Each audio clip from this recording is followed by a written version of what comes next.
یہ ریڈیو صدائے حریت جموں و کشمیر ہے۔ مقبوضہ کشمیر کے بارے میں اہم خبریں سنیے۔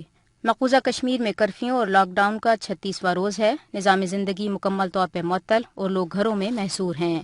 مقبوضہ کشمیر میں محرم الحرام کے سلسلے میں نکالے گئے جلوسوں کے دوران عزاداروں اور بھارتی فوج کے درمیان جھڑپوں کے بعد کرفیو کو مزید سخت کر دیا گیا ہے۔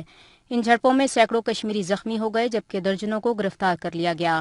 جرمن میڈیا ڈوئچے ویلے کے مطابق بھارتی فوج اور پولیس کی گاڑیوں پر نصب لاؤڈ سپیکرز کے ذریعے اعلانات کیے جا رہے ہیں کہ لوگ اپنے گھروں میں رہیں اور باہر نکلنے کی کوشش نہ کریں۔ دوسری جانب مقبوضہ وادی میں ڈیوٹی سر انجام دینے والے کشمیری اہلکار بھارتی میڈیا کو انٹرویو دیتے ہوئے پھٹ پڑے اور کہا کہ ہمیں غدار سمجھا جا رہا ہے۔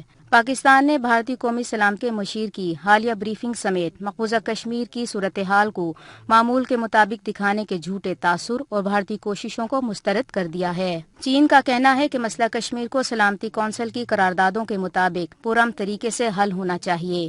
چین ہر اس یک طرفہ کارروائی کی مخالفت کرے گا جس سے صورتحال مزید پیچیدہ ہو۔ پاکستان نے مقبوضہ کشمیر کی صورتحال کو مختلف فورمز پر اٹھانے کے لیے عالمی برادری سے روابط تیز کرنے کا فیصلہ کیا ہے۔ Shah Mahmood Qureshi human rights council کے اجلاس میں شرکت کے لیے آج جنیوا روانہ ہو رہے ہیں۔ اب تبصرہ سنیے۔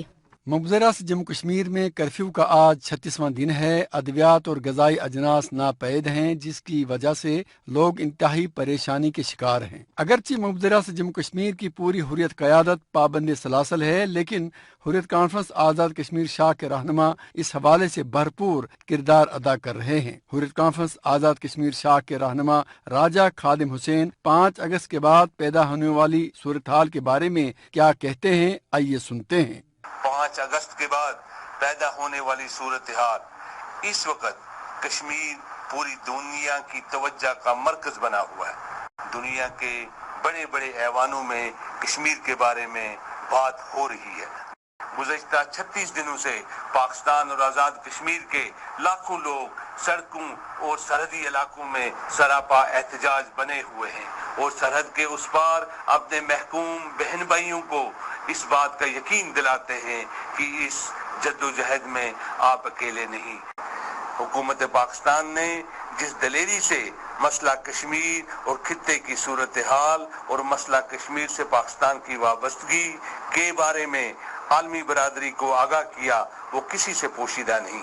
اس کے علاوہ افواج پاکستان کی طرف سے اپنے کشمیری بہن بھائیوں کے لیے جو پیغامات دیے گئے اس سے کشمیریوں کے حوصلے اور ارادوں میں مزید پختگی آئی۔